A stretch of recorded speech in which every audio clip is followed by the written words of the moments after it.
DGPയായ റവാഡ ചന്ദ്രശേഖരെ നിയമിച്ചതിൽ ആവശ്യമില്ലാതെ പ്രശ്നമുണ്ടാക്കാൻ ശ്രമം നടക്കുന്നതായി CPM സംസ്ഥാന സെക്രട്ടറി MV ഗോവിന്ദൻ. DGP നിയമനത്തിൽ പാർട്ടി ക്ലീൻ ചിറ്റ് നൽകേണ്ട കാര്യമില്ല. റവാഡ മെച്ചപ്പെട്ട ആളായതുകൊണ്ടാണ് നിയമനമെന്നും MV ഗോവിന്ദൻ കൊച്ചിയിൽ മാധ്യമങ്ങളോട് പറഞ്ഞു. P ജയരാജൻ പറഞ്ഞത് സർക്കാർ തീരുമാനിക്കട്ടെ. കൂത്തുപറമ്പ് വെടിവെപ്പിൽ അന്വേഷണ കമ്മീഷനടക്കം റവാഡയെ ഒഴിവാക്കിയതാണെന്നും MV ഗോവിന്ദൻ കൂട്ടിച്ചേർത്തു. എങ്ങനെയാണ് DGPയെ നിയമിക്കുന്നത് എന്ന് രാജ്യത്തെ സംബന്ധിച്ച് മനസ്സിലാക്കിയിട്ട് എല്ലാവർക്കും അറിയാം. പിന്നെ PC വേണുഗോപാലിന് മനസ്സിലാവാതിരിക്കുന്നില്ല. സ്വാഭാവികമായും കേന്ദ്ര ഗവൺമെൻറ്റിൻ്റെ പാനലിൽ നിന്നാണ് ഇവിടെ സംസ്ഥാന ഗവൺമെൻറ് തീരുമാനിക്കേണ്ടത്. അത് സ്വതന്ത്രമായ ഏജൻസിയുടെ നമ്മുടെ PSC പോലെ അവർ വേറൊരു സംവിധാനമാണ് UPS. അവരാണ് ഇവിടെ 3 ആളുടെ പേര് നൽകുന്നത്. ആ നൽകുന്ന പേരിൽ നിന്നാണ് ഒരാളെ സംസ്ഥാന ഗവൺമെൻറ് മന്ത്രിസഭ തീരുമാനിക്കേണ്ടത്. അതാണ് ഇന്നലെ തീരുമാനിച്ചത്.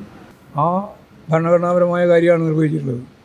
അതിന് പിന്നെ BJP ആയിട്ടാണ് എന്നൊക്കെ പറയുന്നത് ഞാൻ ഈ പറയുന്ന പോലെ വെറുതെ ആവശ്യമില്ലാതെ പ്രശ്നങ്ങൾ ഉണ്ടാക്കാൻ, വേറെ പ്രശ്നങ്ങളൊന്നുമില്ല. അതുകൊണ്ട് പ്രശ്നങ്ങൾ ഉണ്ടാക്കാൻ വേണ്ടി ബോധപൂർവമായ ശ്രമം മാത്രമാണ് കാണാൻ സാധിക്കുക. അത്രയേ ഉള്ളൂ. ഏറ്റവും മെച്ചപ്പെട്ട ആളായി നോക്കിയിട്ടല്ലേ എടുക്കുക. അതിന് സ്വാഭാവികമായിട്ടും ഗവൺമെൻറ്റിന് മാനദണ്ഡങ്ങളും കാര്യങ്ങളുണ്ടാവും. അവർ തീരുമാനിച്ചിട്ടുണ്ട്. അതാ കാര്യം. അല്ല, പാർട്ടി നൽകിയ ക്ലീൻ ചിറ്റ് അനുസരിച്ചിട്ടല്ലല്ലോ സെൻട്രൽ ഗവൺമെൻറ്റും സംസ്ഥാന ഗവൺമെൻറ്റും തീരുമാനിച്ചത് ക്ലീൻ ചിറ്റ് അനുസരിച്ചിട്ടല്ലേ കാര്യങ്ങൾ നയിക്കുന്നത്. അല്ലാണ്ട് പാർട്ടിക്ക് എന്താ ക്ലീൻ ചിറ്റ് കൊടുക്കേണ്ട കാര്യം? DGP നിശ്ചയിക്കുന്നതിൻ്റെ അകത്ത് CPIM-ന് വല്ല തരത്തിലും ക്ലീൻ ചിറ്റ് കൊടുക്കേണ്ട കാര്യമുണ്ടോ? അല്ല, P ജയരാജനോ വേറെ ആരുമല്ല പറഞ്ഞു, ഞാനാണ് പറഞ്ഞത്. ഞാനിപ്പോൾ പറയുന്നത് പാർട്ടി ഒരു ക്ലീൻ ചിറ്റും കൊടുക്കേണ്ട കാര്യമില്ല. സെൻട്രൽ ഗവൺമെൻറ്റിനെയും സംസ്ഥാന ഗവൺമെൻറ്റിനെയും ഒരു സംവിധാനത്തിൻ്റെ ഭാഗമായിട്ട് തീരുമാനിക്കപ്പെടുന്ന ഒരു കാര്യമായത്. അത് തീരുമാനിച്ചിരിക്കുന്നു. കേന്ദ്ര ഗവൺമെൻറ്റിന് ചെയ്യാൻ സാധിക്കുന്നത് അവർ 3 പേര് കൊടുത്തു.